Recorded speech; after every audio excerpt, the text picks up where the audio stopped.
G'day guys, how are we today? We've got Cole Anderson and Chris Bouzaid as our very special guests here for our Doyle Live / secretly recorded edition of our Chit Chats. How are you guys going? I'm doing great. Cole, how are you doing? All good down here in Melbourne. Yeah. Well, you know what's really good about this is you're drinking coffee and I'm having a glass of wine. Oh, don't worry. I'll catch up later this afternoon. Yeah, you want to see what we've got? Bring me out my present, dude. You want to see what we got today? It's it's just what I need. Oh, you're gonna love this. You're gonna love this. This is the new family member. Oh my goodness! Look at that. Oh. A bit sleepy. We just woke her up. Oh dear. When did you get her? Old. Well, I think one of the interesting things about all of what's going on now is it's something very new to all of us. None of us have been through some of us are old enough to remember Vietnam and Korea and I remember 72 pretty bad, and I remember the 89, the 87 crash, 2000 crash, but this is something completely different because it's affecting every single one of us in one way or another. And it really, I think it is making us reflect a little. I think, for Cole and I, it'd be interesting to talk a little bit about where we started in sailmaking and what we've done since. It's probably pretty interesting for some people. Oh, I think it's extremely interesting. So why don't we kick off and start way back in the late 50s and early 60s, back in the dinghy days. What got each of you into sailmaking back then? Why did you go first, Cole? Well, I was going to let you go first by age date, but basically, probably for me, I started actually physically sailing in the local Sea Scout group, which was quite a sort of interesting for me because up to that point I'd never been near anything that floated, but it whetted my appetite. And once I'd finished my Sea Scout years, I progressed and went to the local yacht club, and it took me a couple of weeks to figure out it was a good idea to take a change of clothes because I had to walk home soaking wet. And basically that's where I started. And I was very lucky to have some good mentors in the cadets at that stage, and I progressed through into actually being given one of the yacht club boats to race as my own. And it just went on from there. Moved on, fortunate enough to win an Australian title, but in the cadet class, and then moved into lightweight Sharpies. And at that point, I was struggling with my schoolwork, mainly because I was doing too much sailing. We were sailing on Wednesday afternoons for sport, Thursday afternoons for club, Saturday, Sunday, and I didn't have a lot of time for studying. So my parents said, perhaps you better go and think about getting a job in the marine industry. And I thought, well, okay, I could probably be a boat builder. So I went down to Savages, and when I saw Bob French, who was there working on some masts, and then he said, well, go and have a look around the factory. And I started to walk around, and I was getting really itchy. And I said, what's going on? He says, you're obviously allergic to fiberglass. I said, okay, well, I'm not going to be a boat builder. So what else can I do? So I thought, I could be a sailmaker. So I went and sent a few letters off to the few sailmakers at the time, and it ended up at the end of the school year, when I realised I was going to fail, I started sailmaking before I even finished the school year, and did an apprenticeship with a company called Priors, who was probably the biggest sailmaker at that point in Victoria, and also made a lot of sales in New South Wales. And I went on to do 4 years there. And for whatever reason, I was trying to explain to the lady that owned it, her husband had died, that she needed to invest in some machinery and better equipment and hydraulic presses and stuff. And she still had the traditional approach, which was hand sewing and all that sort of stuff. And so before I finished my apprenticeship, within a week of finishing it, I decided to move on. And that's how I started sailmaking, my own business. Well, I guess, I mean, not too much difference. I think that when I left school when I was 15, I think, and started an apprenticeship with my old man, mostly because that way I could get hold of the truck and you get to drive around and deliver sales or do whatever. But I used to do a lot of other things other than deliver sales, but it was nice to have the truck. So then I think my first job, I went to work with him as an apprentice, and I think my first job was to commission a new mainsail for A-Ricky that was built by Ratsey and Lapthorns in England.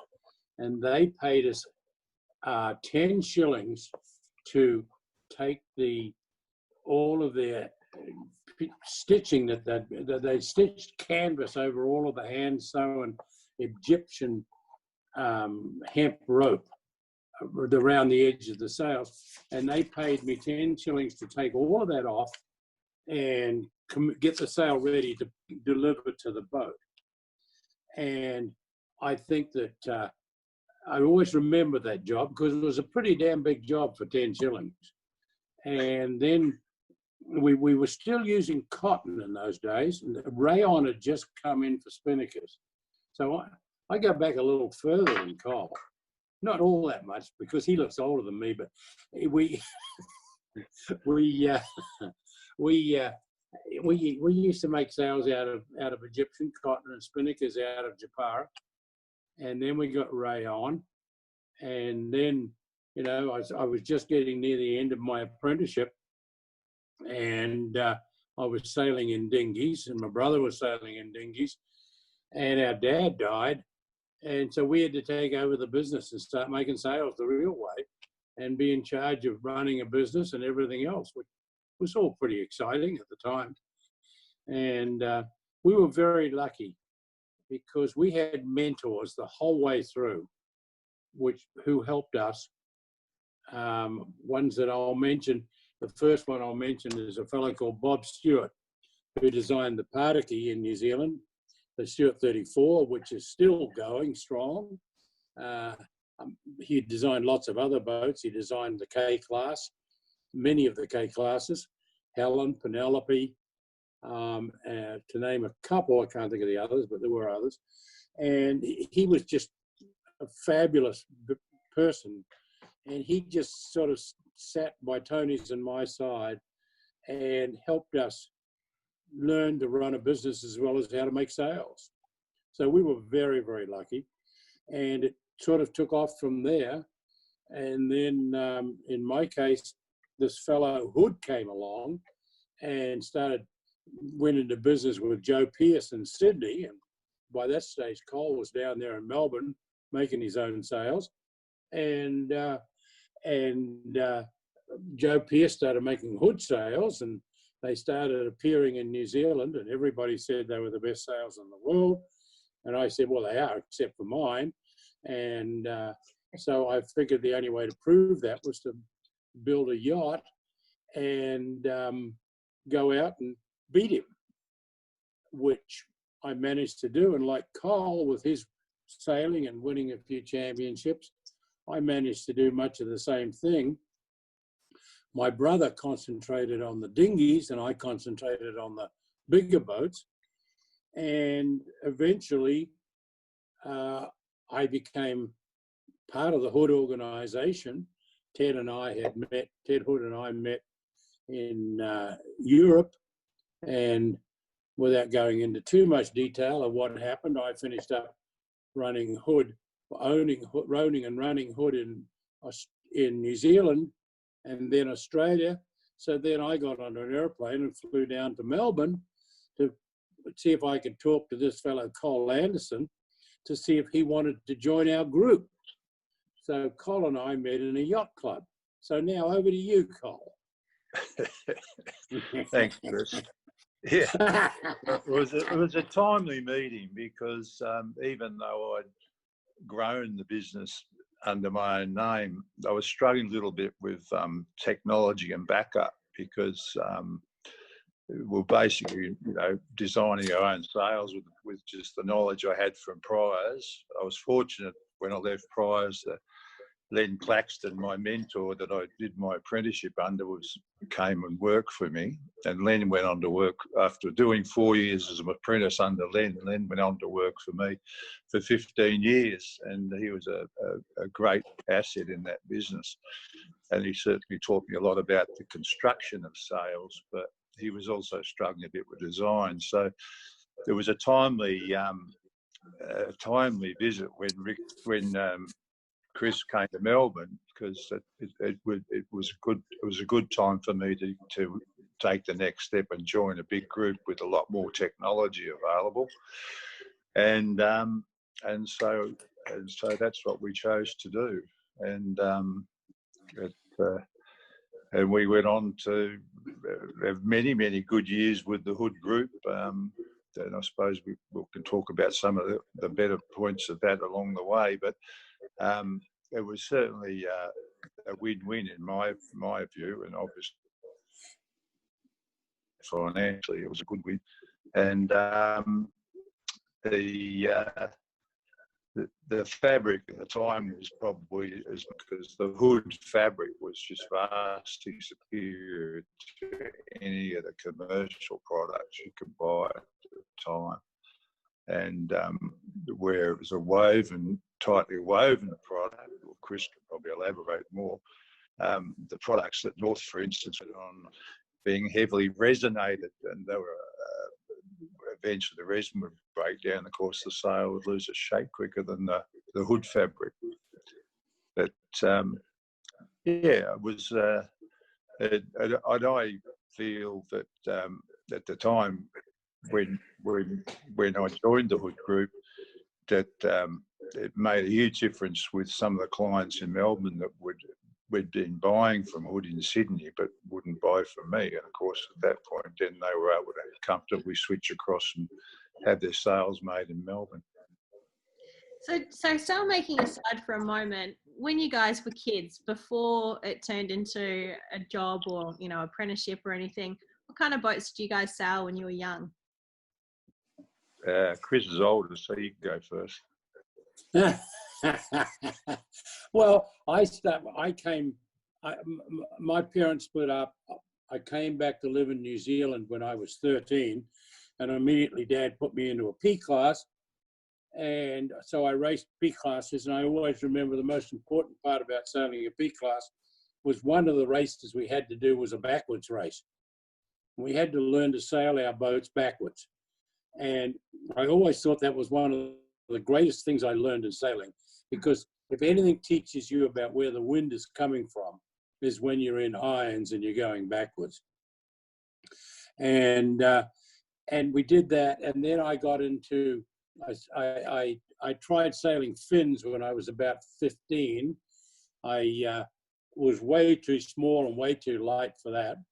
And then I got into catamarans, kitty cats. And so I sailed those for a couple of years in New Zealand and did okay in them, but I was never great in the dinghies. I have to be very honest about that. My brother did wonderfully. He won the Standards Cup. He won in X classes. And my dad always used to say to me, you better go jump into the bigger boats. And so that's what I did. So my dinghy sailing was relatively limited. I went back to fins for a while when I was about 17, I think, and competed in the Olympic trials and didn't do very well. And then I got into Flying Dutchmans. My brother and I sailed Flying Dutchmans together, and we were pretty good in those, especially in light air. But in a breeze, we were always too light. and we tried weird things, and half of them worked and half of them didn't. But I kind of, by the time I was 20, I was pretty much sailing with our customers in keelboats or sailing my own keelboats. How about you, Cole? What would you get up to? Well, as I mentioned earlier, I started in the Yachting World Cadets after having a brief spell with the Sea Scouts in sailing what we call dugouts. They were old lifeboats with sort of a couple of masts in them, and they didn't sail particularly well. So international cadets, and as I said, I was fortunate to get a club boat, and having had a little bit of limited knowledge of boat building, the boat was 10 kilos overweight. So I thought, well, I'm not going to be competitive. So my limited knowledge from hanging around savages and talking to Bob French, I took the deck off the cadet, got a spoke shape, planed all the inside of it down, and then put the deck back on, a lighter deck. And it came in on weight, and much to the surprise of everybody, but I never did tell them that half the boat was missing inside. Anyway, it was legal, and so I was very, very lucky to in that boat to scrape into the Australian, or the Victorian team for the Australian title, which was being held in Hobart in 1963, 64, and we just scraped in as the sixth boat. And I don't know what happened, but when we got down to Hobart, we just clicked, and it was quite fresh breezes. We liked a strong wind, and we went on to win the Australian title, much to the much to the surprise of most of the team members who'd been fancied to win. So from there, I went on to probably too big a step after this cadet. I went on to a Sharpie, a lightweight Sharpie, with a 3-man, 20-foot boat, and limited success in that. We're too light, and eventually decided to go into Gwen's. Went to Gwen's, did okay in the Gwen's, but not quite what I wanted to do. And at that point, the Yachting World Diamonds came on the scene, the 3-man keelboat. So I thought, well, that's all right, I'll get one of them. So I bought a Yachting World Diamond and did it up, and we did very well with that. We had a lot of fun. They were a great boat to sail. But at that stage, I'd started ocean racing with Lou Abrahams on the boat called Victoria, which Chris would probably remember. It was a Sparkman Stevens 40-footer, still around. And I went on to sail with Louis for a long, long period of time, which I'll elaborate later. After the Diamond, I got told about the quarter tonners that were being built in New Zealand and designed by Laurie Davidson, and I think it was through the Black Fund, I think it was actually called. It was for sale, so I thought I'll buy that because we had an Australian quarter ton championship coming up. So we brought the fun over. It was a bit of a mess, and we tied it up and renamed it Wonder Woman. I can't remember. I think it was after my partner at the time, Billy.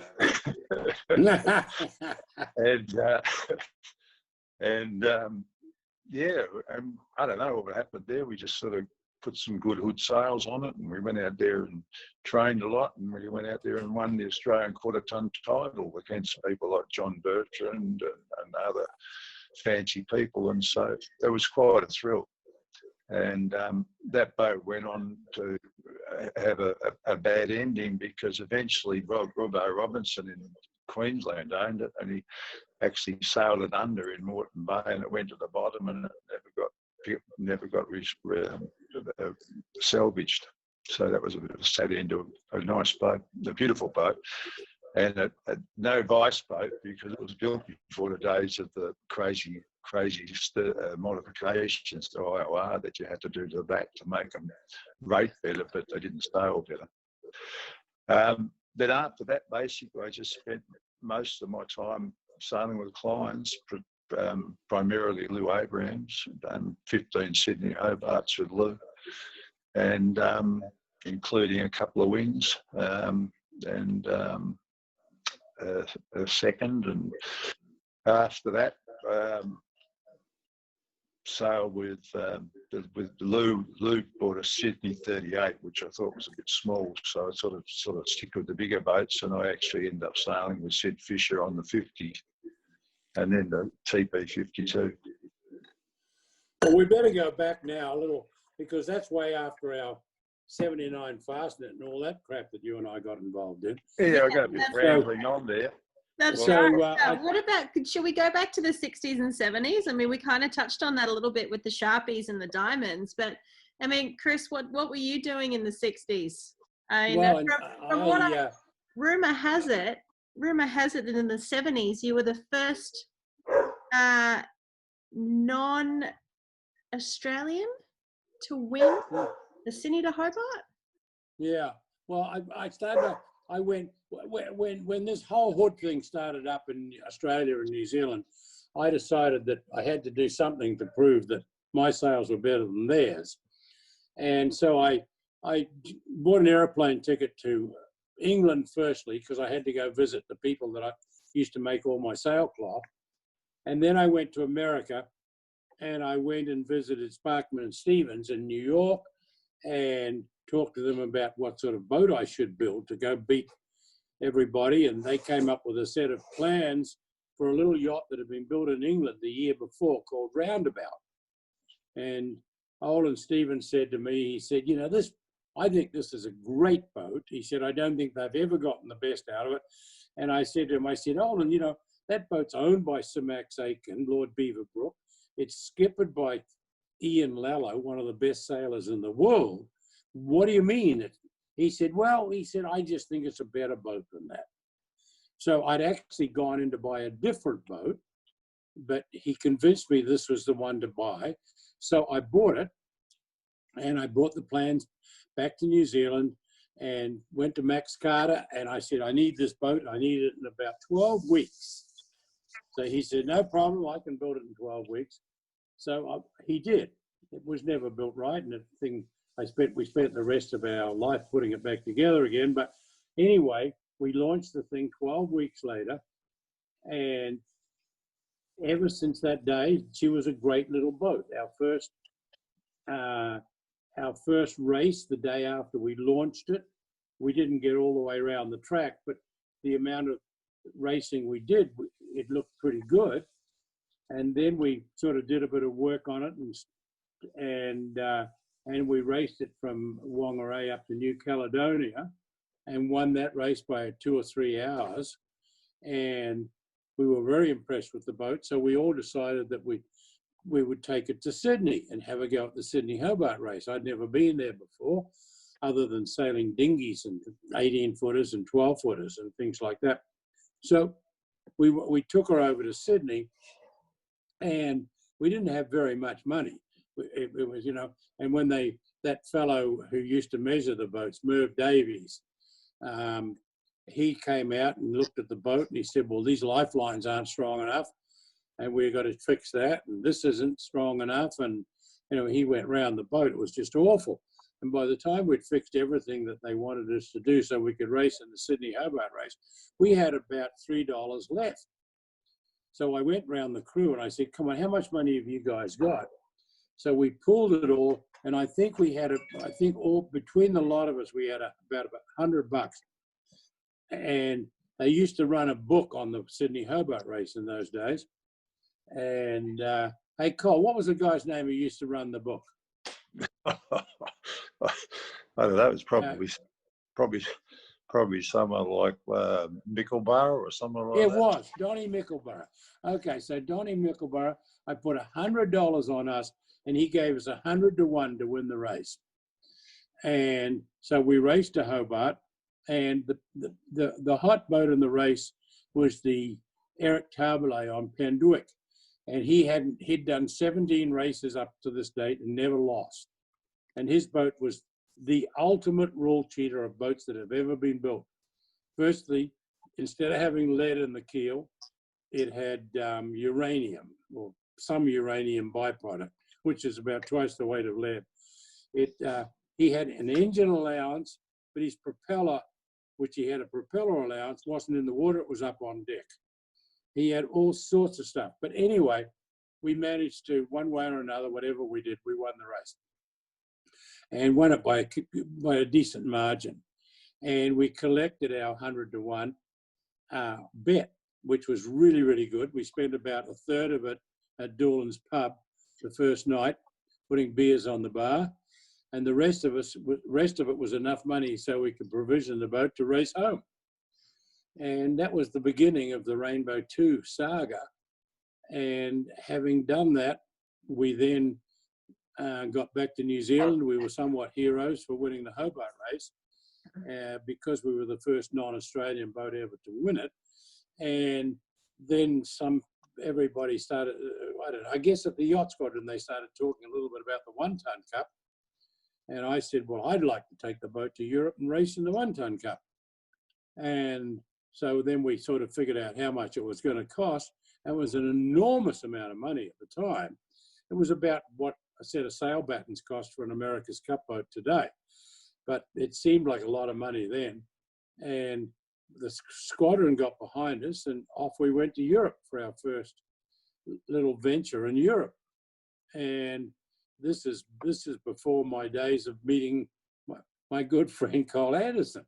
And we raced over there, had a good series. We finished second and learned a lot, brought the boat back to New Zealand, and everybody sort of said, well, that's it. And the fever had sort of taken over. And all of a sudden we had 3 people building new 1-tonners. And I pretty much knew what I needed to do to make Rainbow more competitive. So we made a few changes to Rainbow, and we had a set of trials in New Zealand, and we won the trials, although our rudder fell off in one of the races, which was a bit of a problem. But anyway, we did win the trials, and we went back to Europe, and with the modified Rainbow to the RORC rule, and we started off in the Baltic, in Travemünde, and did the Travemünde week. Then we did Kiel week, and then we went down and did the 1 Ton Cup, and everything we did, we won. And then we went to England with the boat and did Cows week, and we won Cows week. We won the Channel race, and we won our class in the Fastnet, and we were somewhat heroes. And I had a man come along from Bermuda and said, I want to buy your yacht, and offered me about what it had cost me to build it. And I thought that was absolutely wonderful, because that very rarely happens. And that was the end of Rainbow 2, but during which time we'd really made a name for ourselves, and fabulous crew that I had Roy Dixon and Alan Warwick, and then various other guys who came and go. But Roy and Alan were the nucleus of the team.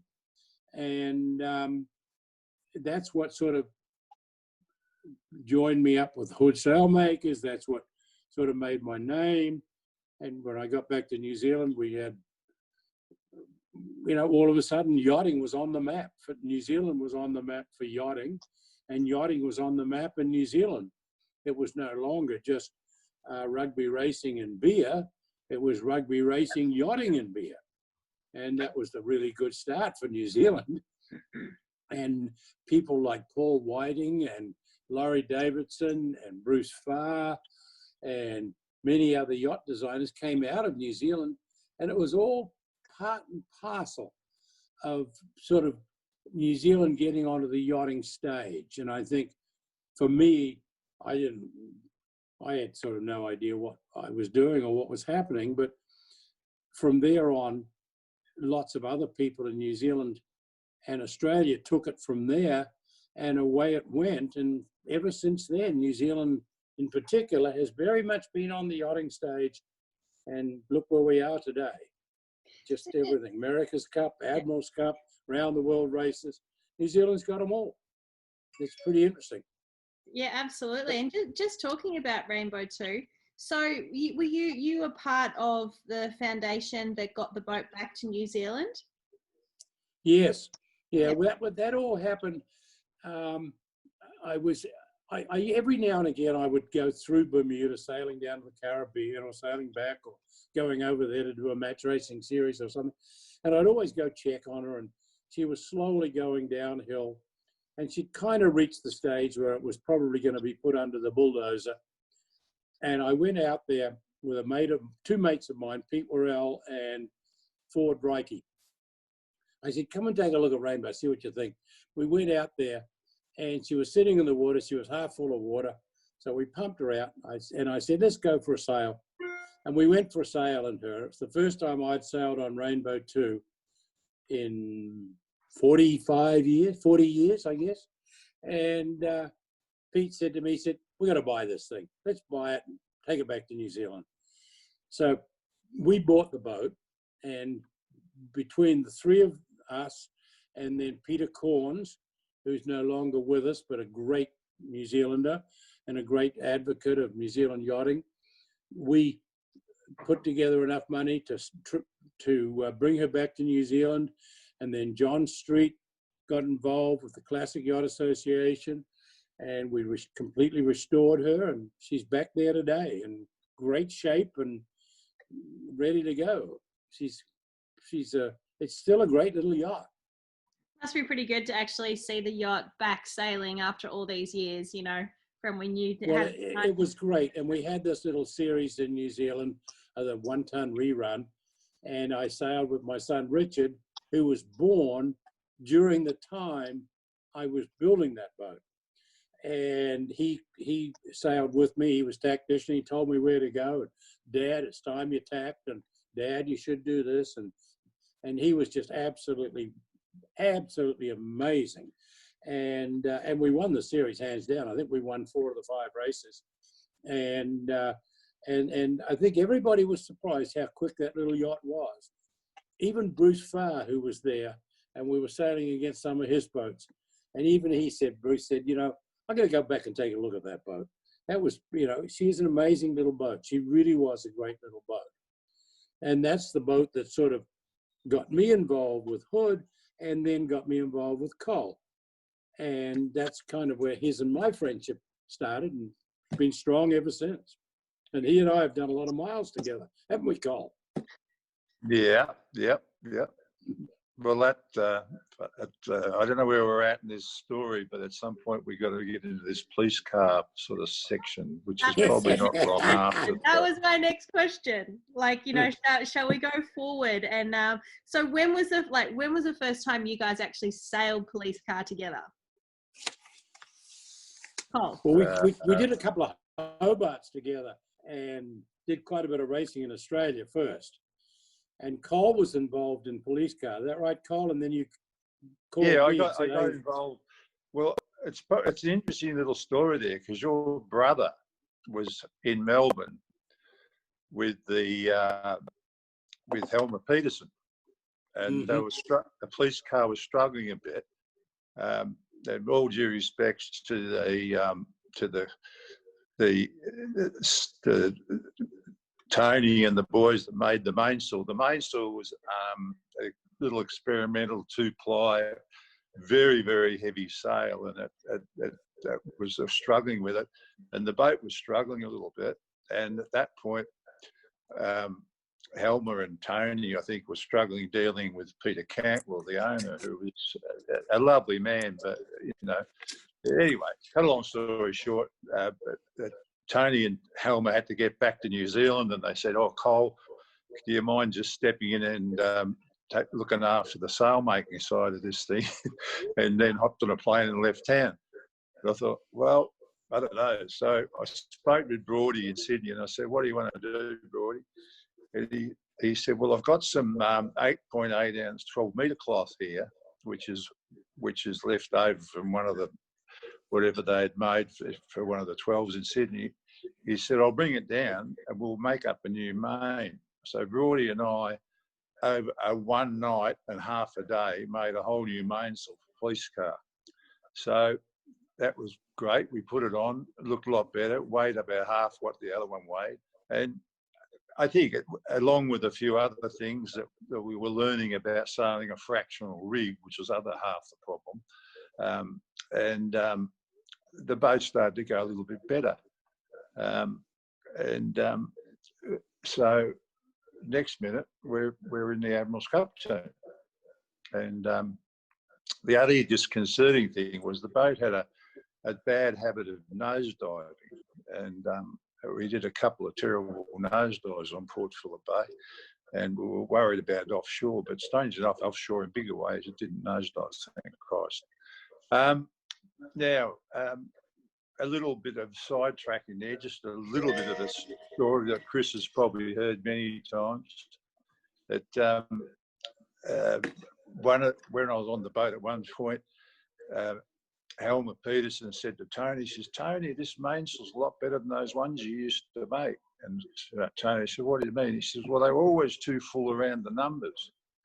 And it was sometime after that I was talking to Tony about that, and he said, "Oh, we got," because Helmer was their sail consultant, and he'd go out sailing and bring it to main. He said, "Tony, there's another one. It's just too full round the numbers." Anyway, Helmer went out and Tony took the sail in the loft and he said, "Hey guys, take the bloody numbers off and move them up a bit." Put the sail back on the boat. So Helmer went out and said, "Oh, Tony, the sail looks a lot better." Yeah. Anyway, you've probably heard that many times, Chris. Yeah, I have. Yeah. So the police car. So when we got selected, I said to Peter Cantwell, I said, "We need to involve Chris Bouzaid," at that stage was working in America, weren't you, Chris? I think by then. Yeah. 1979. Yeah, I was up And the state. so basically, then we moved the bar up a bit, and Chris decided we needed a Kevlar jib, which he brought over to Cowes.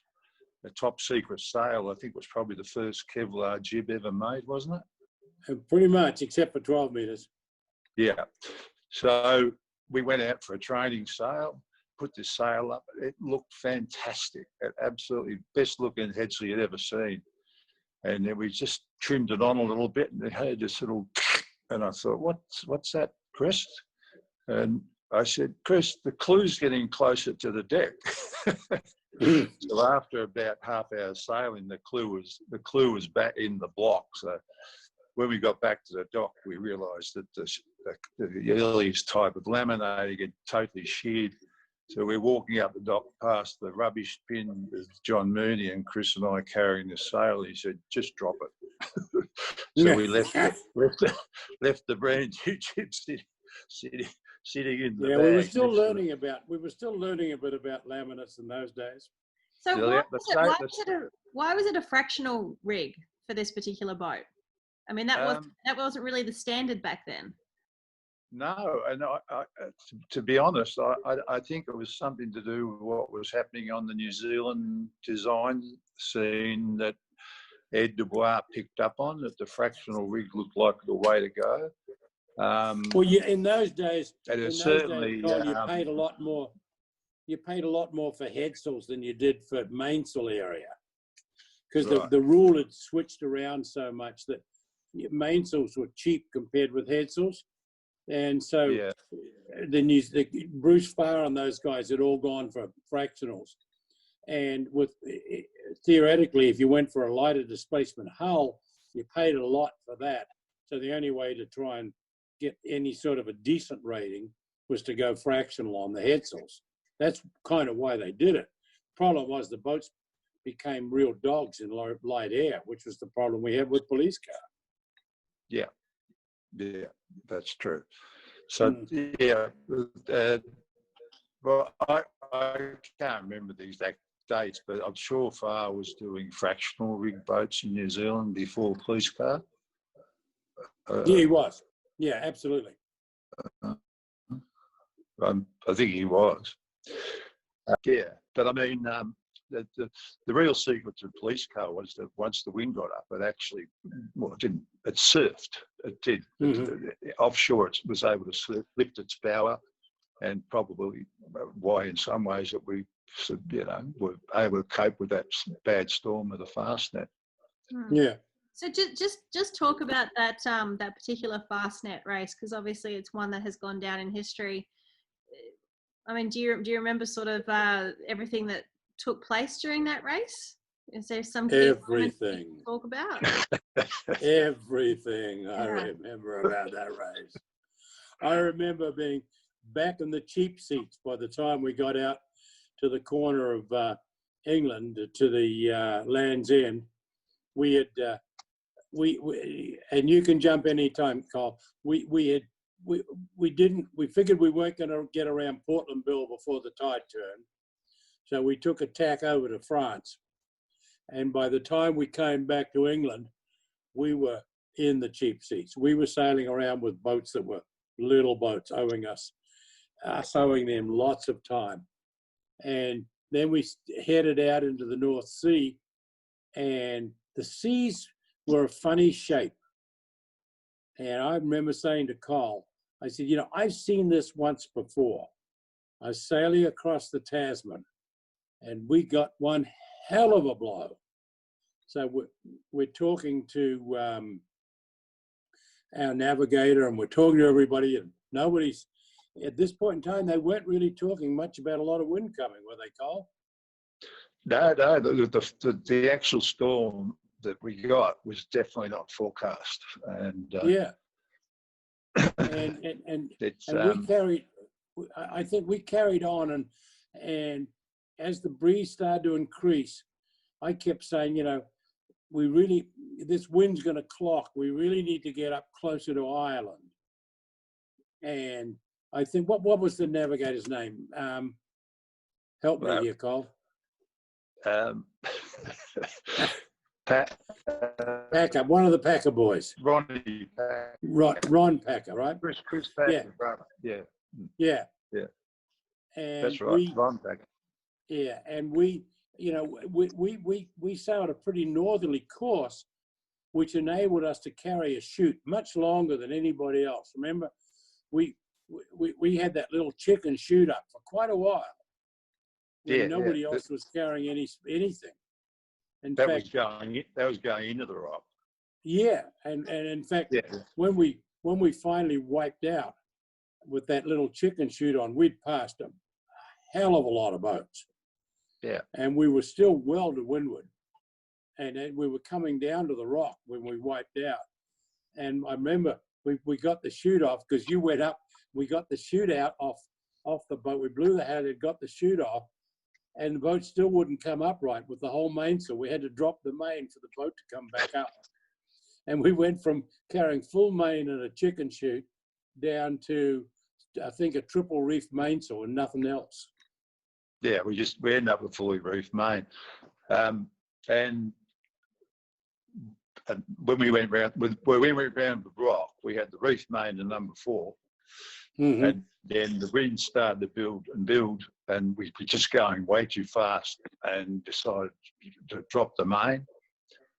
And in the absence of a rigid vang, I don't know why we did it, but I remember lashing the boom to the leeward winch. We were on the starboard tack. And because I thought if something really bad happened, the last thing needed was a 19-foot boom winging around. And that turned out to be a good idea. What we didn't realise was that all your winch handles sitting in gravity in scabbards. When you turn upside down, of course, gravity takes over, and then you've got no winch handles. So on that first rollover, which we remember. Yeah, well, remember we got the trysail up. We put the trysail up, and that was a mistake. No, we never got trysail up. So you fully rolled. You fully rolled. No, we didn't do a 360. We did a 180. No. Just went upside down, Suellen, and then came up. We never got the trysail up, Chris, because the trysail and the storms, as you recall, were back in the locker in Cowes because they weren't required because it was a coastal race. Oh, that's right. I forgot. Yeah. So, you got to have them now. That would never happen now. No. Now you got to go out to the start with your trysail and storm jib up. Yeah. The funniest thing is, we'll talk. The two worst races I've ever done was that and the '98, which we can talk about later. And neither of those races did we use a trysail. Anyway, so we that first rollover. There was two major things happened. One, the gravity lids on the fridges didn't have the bolts shut, so all the food fell out of the fridges.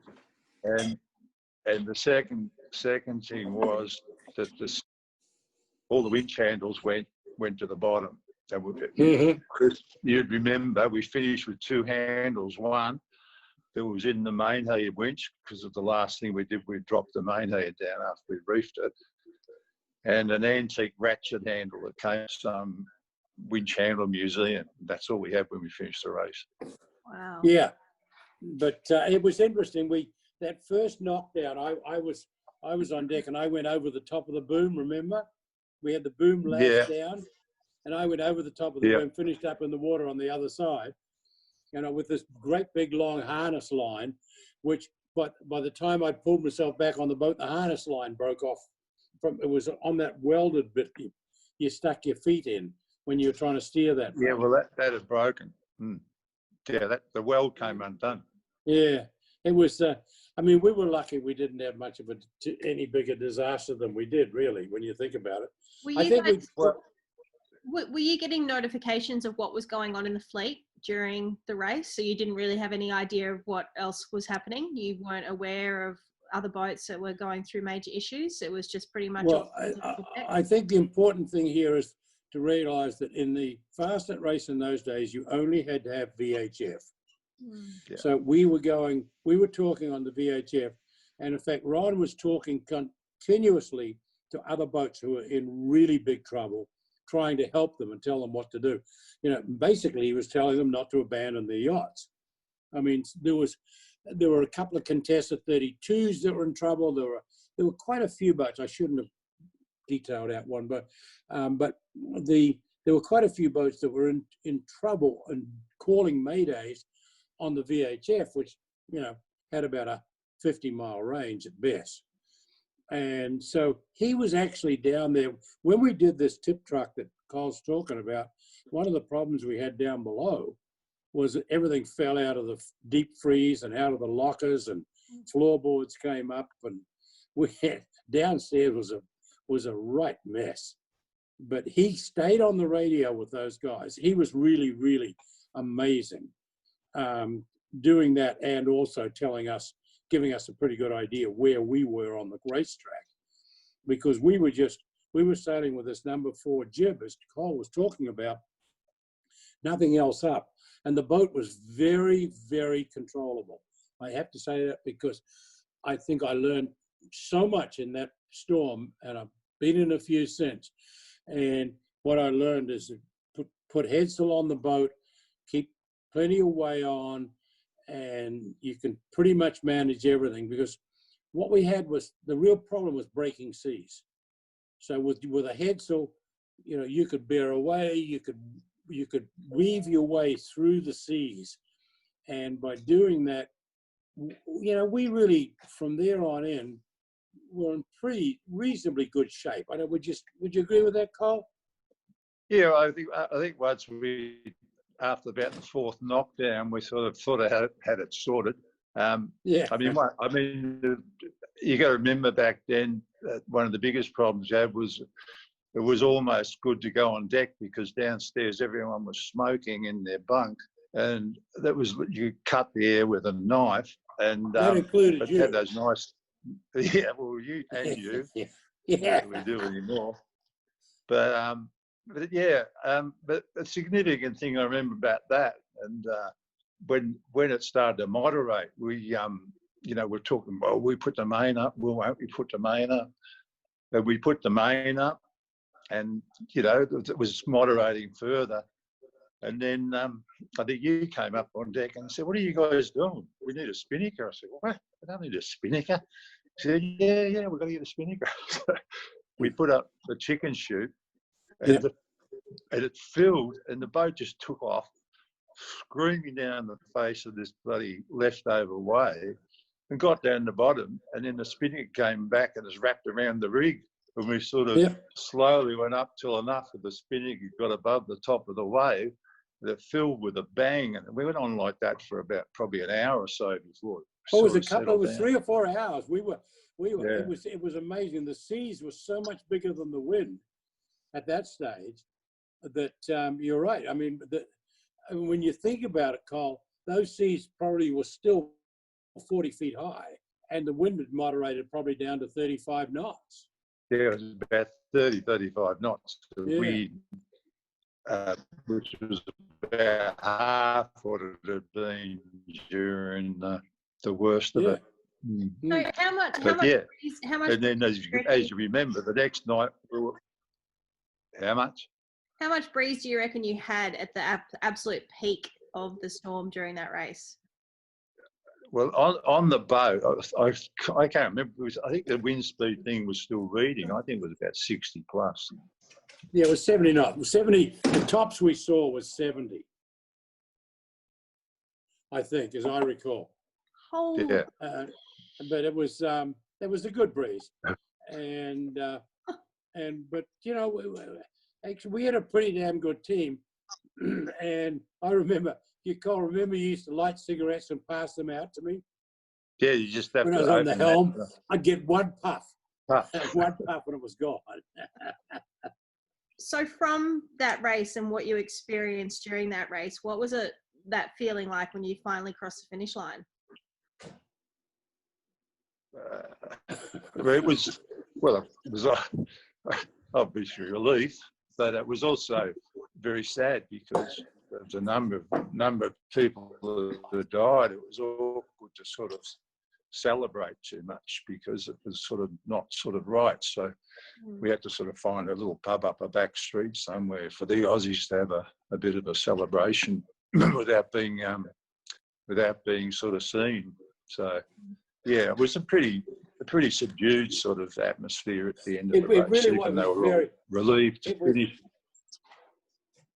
It was very subdued. I mean, I think in the New Zealand newspapers, I'd been reported lost at sea, and the boat in Australia had been reported. It hadn't communicated, but I think that it was, you know,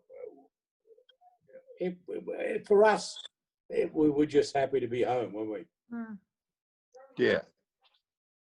So your family, Chris, as far as they knew, you'd been lost during the race? Well, the New Zealand newspapers, which were always a little bit sensational in those days, said that I'd been lost at sea, yeah. And then I think the next one, I think a couple of days later said Christ walks on water or something like that. I don't remember now. I don't have any of those clippings, but it was pretty funny, some of the stuff they put in the newspapers. Oh, wow. But, you know, it was the old days. It was so different then to what's happening now. You know, one of the fun things is that as all the sailing that Cole and I have done, some of the best sailing that I've ever had was a couple of years ago. Cole came up here to Maine, and we raced in our main series up here, which is about 6 or 7 races. I'm not sure that we didn't win them all. I think we might have, but we just had so much fun, the two of us sailing together in my old classic Ludus 24.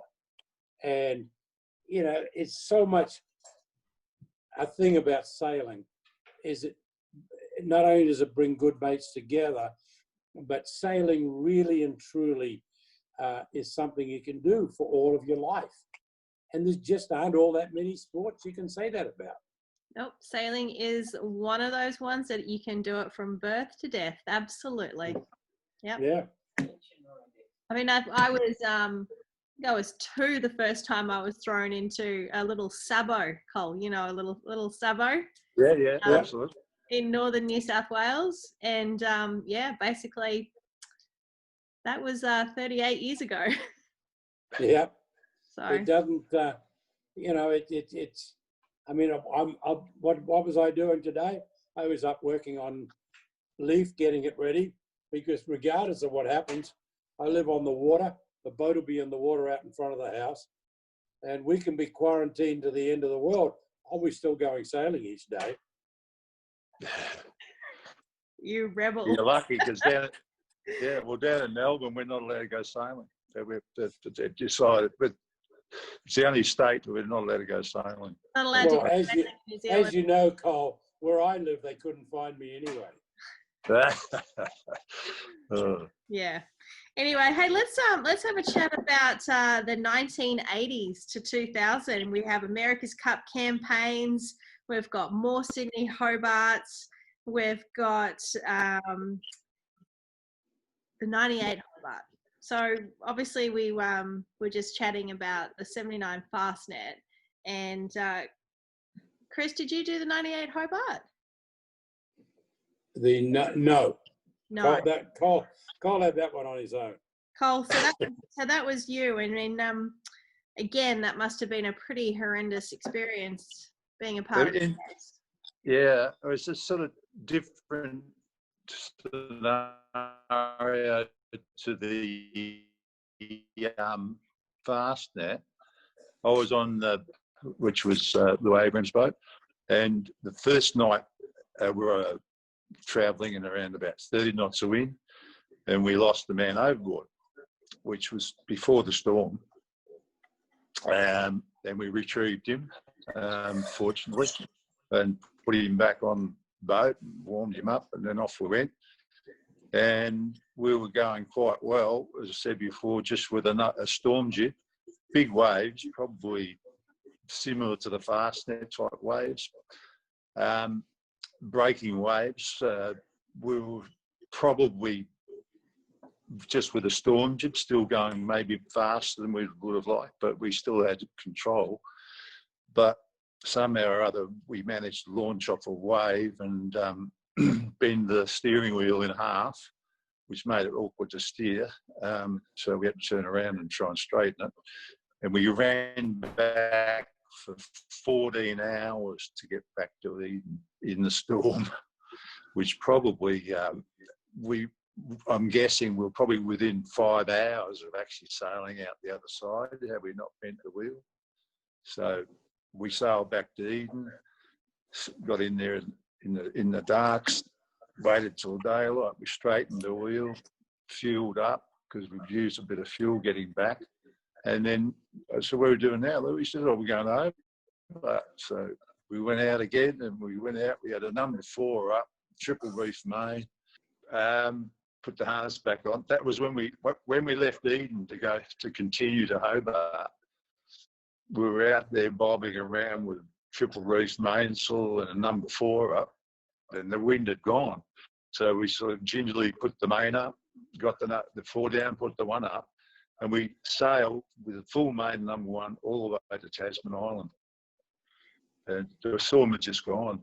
And it was funny because we were going up past the rail, and we actually passed tilting at windmills and John Mooney on his brother's Beneteau, and they hadn't stopped. Wow. So they must have been going pretty slow for us to lose a whole day literally, and then still catch them and pass them on the finish. But we obviously didn't finish anywhere in the race, but we finished the race. Sorry, so we talked about some pretty horrendous experiences that you both have had, but let's talk about some of the fun stuff, some of the good things, the wins, the highs that you've had during both of your campaigns. I mean, because it goes back across all of the different major events, Kenwood Cup, Admirals Cup, and everything. So let's talk about like one of the massive highlights that each of you have had in your sailing careers. Winning is everything. Sailing can be fun, but if you're going to go yacht racing, you really want to win. And I think both Cole and I have had our fair share of that, which I think's been a great thing for both of us and made it all worth our while. But you know, I don't know, in my case, I was very lucky. In 1989, I decided to take off and sail around the world in my little Harbour 50. And I spent 3.5 years sailing around the world. And as much as I've enjoyed all of the yacht racing, and I still enjoy all of the yacht racing that I do, I know that both Cole and I thoroughly enjoy the cruising that we do on our cruising boats as well. And I think it's really important to really, for everybody who's involved in sailing, I think they all like the sport of sailing as much as they do getting out there and winning yacht races. And we've managed to do in our lives an enormous amount of sailing. I spent 3.5 years sailing around the world, and I wouldn't swap it for anything. It's another one of those things that sailing is that sport for life, and you can do it in any capacity. Absolutely. Yeah, a bit like Chris said, it's obviously winning. Certainly winning the first Hobart in 1983 on Challenge 2, which was first in the Hobart 79, 80, 81, 82. So we finally won it in 83. And that was a big buzz, particularly for Louis, who'd been trying for a long time, Lou Abrams. I mean, Lou went on to do, I think, 44 or 45 Sydney Hobarts. He did one less than John Bonetto because he wouldn't break John's record. I've only done a measly 35, and at the moment, that might be where I end up. But and also the same in when we won in 98, I think it was, in Ultimate Challenge, the Lou's boat that went to Admirals Cup. Lucky, I did the 79 with the police car. We did 85 with Challenge Challenge 2. No, the Challenge 3, sorry. The masthead Freres boat. And then also did the 70, the 90, so 97. So every second year, 97 on Ultimate Challenge. So those Admirals Cups were significant, and I loved all that. But yeah, a bit like Chris says, I've also got a beautiful cruising boat I keep up on Pittwater, and amongst still doing a bit of racing, I love getting up on just doing a bit of cruising. So let's go into this the next question now. So you both were associated with Hood Sails. At what point did it go from being Hood Sails to Doyle Sails for you guys? Well, in my case, I was out of the sailmaking business. I sold Hood to a guy from France, and that along with that went all of the franchises, which included Cole, and he had no idea how to run a sailmaking business. His idea of running a sailmaking business was to run it like an electronics business. And so consequently, things went downhill. So originally, if we're going to get historical, originally I went to America to become a partner in Hood Sailmakers with Robbie Doyle. And then Robbie decided not to get involved. Then we sold Hood Sailmakers. Robbie left Hood and started his own business and was quite successful. Basically, he picked up most of Hood's business to start off with. And then as time went on, he also started to pick up many of Hood's lofts, which included Cole. And that made a lot of sense. And then Richard, my son, got involved and became Doyle New Zealand, and Mike got involved, and all the great guys that are there now. And that New Zealand has now become the premier Hood Doyle operation, and Cole's part of it, and I think that's great. They couldn't have better people than Cole Anderson, that's for sure.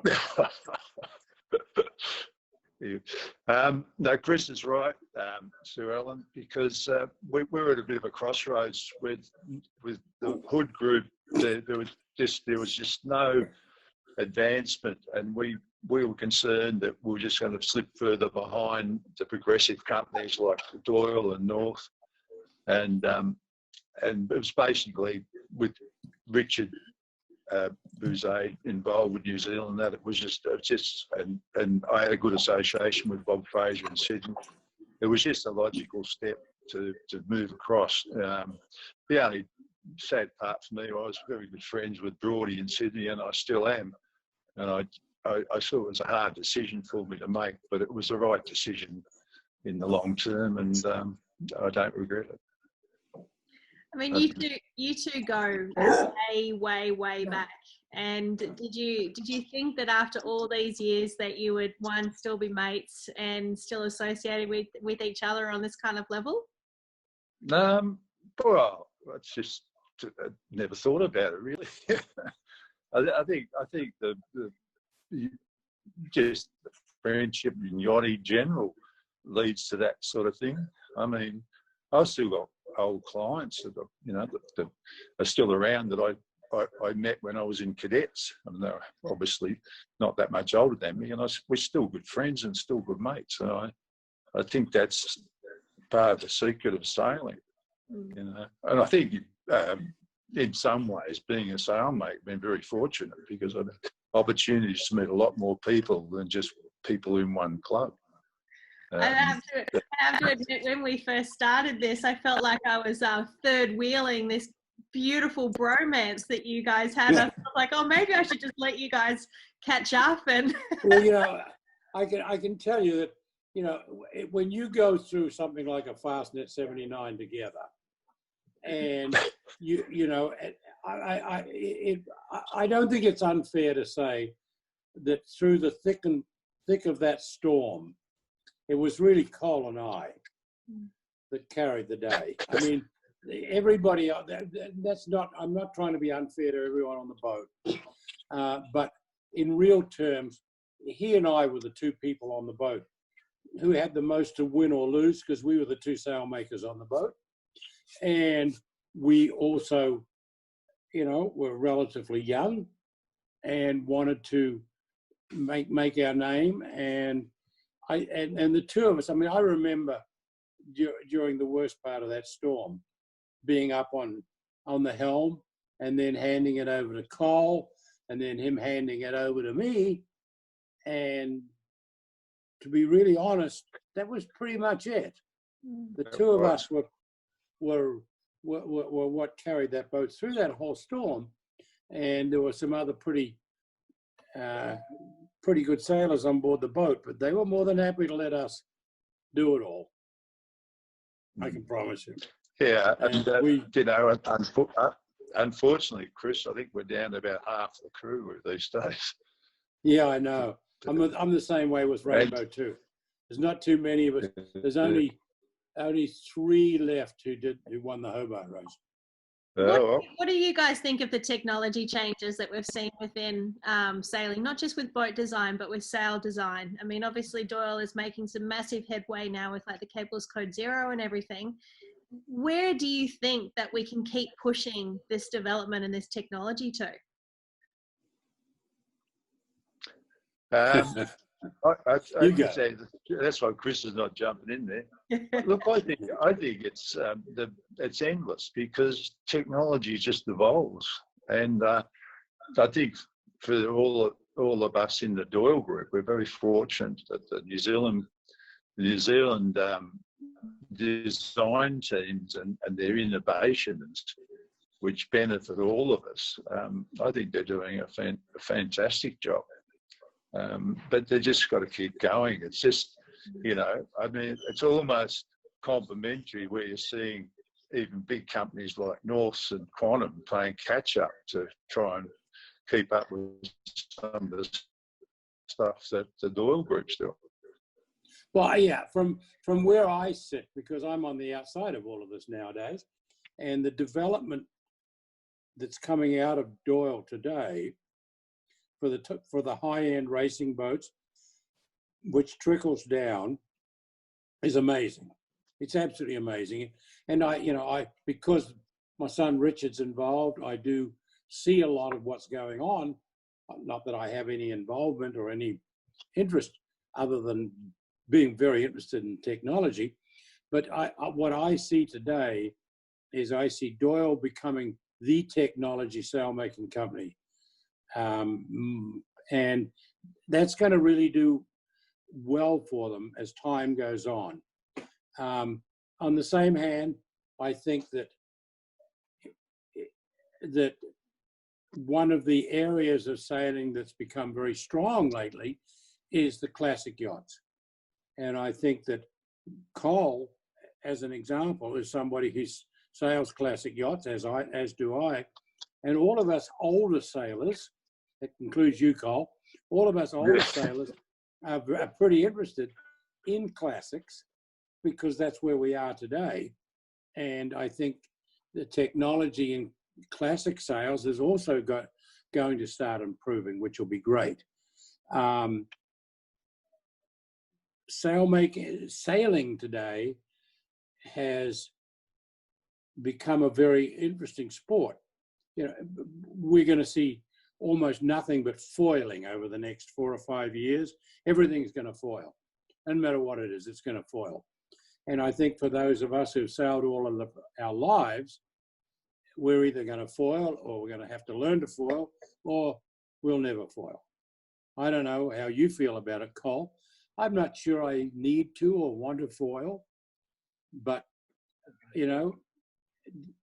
I can still sail a boat pretty well. And I think that we've got to be a little careful because the cost of everything in sailmaking, the cost of everything in sailing is what is not helping the sport in the long run. And I'll go to a little example and then I'll hand over to Cole because I've done too much talking. 15 years ago, I could easily afford to own and race a 35-foot sport boat. But today, the cost of owning and racing a 35-foot sport boat is probably 10 times what it was 15 years ago. And it's way out of my league. Because nowadays, everybody gets paid, everybody gets this, everybody gets that. You've got to have a new set of black sails every time you want to go racing. It goes on, and it's just become incredibly expensive to go yacht racing. Maybe I'm out on a limb on this. What do you think, Cole? Oh, I agree. I mean, there's certainly the top end of our sport with the foiling and all this sort of stuff has certainly gone out of reach. I think the classic boats, like even though, a boat like Ac's not cheap to run, they're affordable. You can buy yourself a good little, anywhere between 25 and 35-foot classic boat and go have a lot of fun for not a lot of money. So, I mean, that area of our sport is we're seeing, not growing dramatically, but it's certainly popular. Sort of going back with Acrospire, original sails on Aquadacron, then the boys in New Zealand made me some beautiful membrane sails. And now I'm just making a set of narrow panel Dacron sails again. So, which is a bit sort of silly, but the reason I'm doing it is a bit like what you just said. I could make a whole set of sails for the cost of a mainsail membrane. Well, I think it's true. Anyway. I mean, my boat, the boat that Lynn and I race, is it's 40 feet long, 38 feet long. And I'm happy to put a new set of Dacron sails on it every couple of years. But if I had to put plastic sails and all that, it would be pretty damned expensive. Hey, so Cole, tell us about the restoration work that you did on Waitangi.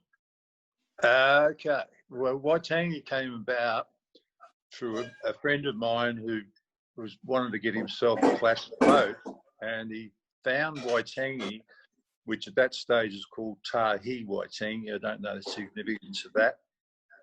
but obviously might mean the Waitangi or the original Waitangi. But she was rigged as a ketch, had a very ugly doghouse on it, and it was doing burials at sea off Pittwater in Sydney. But it was very run down. The guy wanted to sell it. And we decided to form a syndicate, bring it to Melbourne and restore it, but not back to original, just to restore it so we could sail it. So we brought it back to Melbourne. We sailed it for a few years of the ketch rig, but the America's Cup was coming up in New Zealand and was a catalyst. And we said, how about we restore this boat and have it ready to go back to New Zealand in its original form for the America's Cup. And that's what we did. We put it in a shed. We got some boat builders together. We got all the research we could out of New Zealand and background and information to try and be as authentic as possible with the way the rig was and everything. And Doug Shields and I were the project managers on that boat. And we got it all back in together and it looked immaculate and we went sailing on it and it was just amazing. So we shipped it to New Zealand. Chris came sailing on it during the America's Cup. Yep. And we talked to some of the New Zealanders, not particularly John Street, about the possibility of selling the boat to New Zealand and we would leave it there. And at the time, nothing happened, so we shipped it back to Melbourne. We didn't sail it back off, it shipped both ways. We barely had the boat back in Melbourne and sailing again. Then John Street came on the scene and said, we're going to buy the boat. So we packed it back up again and put it on the ship and sent it back to New Zealand. But there was a few things during the restoration, trying to be authentic. We wanted to put a Cowrie deck on it. Well, of course, you can't get any Cowrie out of New Zealand anymore. In fact, you probably can't even get it in here. And I was able to buy from a timber recycler in New Zealand all the roof trusses out of the Wanganui railway station, which they demolished. And we actually shipped them to Melbourne and cut them into deck planks. And the deck on Waitangi was actually the roof or the roof trusses of the Wanganui railway station. So it was definitely quite authentic Cowrie. But we did the best job possible. We didn't know that when it went to New Zealand that guys like Larry Paul and others would sail a thing like it was only 10 years old. And of course, eventually they had to do a bit more rebuilding on it. But at that point, it's a real thrill to see that boat there, and it's fantastic that it's back where it was built, and that's where it belongs. And still sailing. And still sailing, yeah. It's a regular on the classic yacht circuit here. It's beautiful boat, well done, great restoration. Well, it's amazing. Now they've done Thelma, and they've done Ida. Ida's going to be going in the water soon. She'll be awesome. Yep, and Riki was put back in the water after a big restoration recently. Yep. Well, it's interesting. I used to, as a kid, sailing on the old Rainbow, I used to sail against all those boats. And, then they all kind of just sort of disappeared. And it's so great to see them all back there now. Is it strange to think of boats that you grew up with and in your prime are now these classics that are still racing? Well, if you want to turn the wheel, my dad bought Rainbow, and when he bought her, she was gaff rigged, and he converted her from gaff rigged to Marconi rig, or Bermudan rig, whatever they want to call it. And he tried all different combinations, and she was like that from when did he do it? He did it in 1950. So in 1950, she went from being a gaff rigger, so she was 50 years old. So when she was 50 years old, she went from gaff rig to Marconi rig. And when she was 100 years old, she went from Marconi rig back to gaff rig. Isn't that There's an amazing piece of history. And she's now 120 years old. Rainbow's 120. They just don't build them like that anymore, do they? Well, or rebuild them. Yeah. Yeah. Yeah. True. All right. Well, what do you reckon, guys? Should we wrap that up? I I think think so. so. So, hey guys, thank you so much for that insight and that background into all this crazy stuff that you guys have done in years gone by. And like you guys both said, sailing is for life. So when is the next time that you're going to both sail together? Well, it was going to be this July and August. Depending on what happens with our coronavirus, we will see. It's either going to be that, or if not, it'll be next July and August.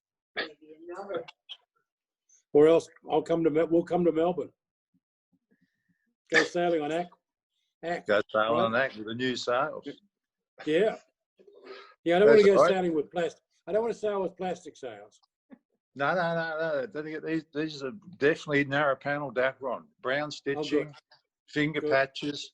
The only thing I can't find is any bronze rings to hand soak, because they don't exist anymore. Oh. Well, make sure you take all the staples out. Yeah, that's a good No, idea. don't want any rust spots. Oh, All right. well, Chris Yeah. Bouzaid, Cole Anderson, it's been an absolute pleasure getting to know you both. And look after yourselves, stay safe, stay healthy, and no doubt we'll see you out there racing together again soon. All right. Okay. Thanks, Sue Ellen. Cool. All Thanks, right. Suellen. Thanks, guys. Great. Yeah. Thank you. Bye.